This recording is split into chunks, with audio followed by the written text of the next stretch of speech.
যারা শায়েখ আহমদুল্লাহ সাহেবের মতো নিজের সন্তানকে প্রতিষ্ঠা করতে চায় তাদের জন্য কি করা উচিত? এই জন্য দুইটা জিনিস মেইন হলো, একটা সাইকেলের দুইটা চাকা থাকে, যে একটা বাইসাইকেল হোক মোটরসাইকেল হোক দুইটা চাকা থাকে, যে কোনো একটা পাঞ্চার হইলে ওই সাইকেল আর সামনে আগাবে।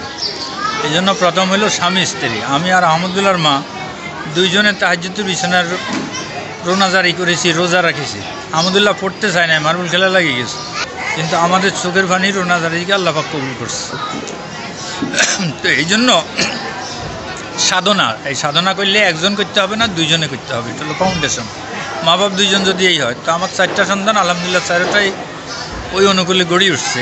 আহমদুল্লাহ একটু বেশি প্রসার লাভ করছে, বাকিগুলো তো চেষ্টা আছে।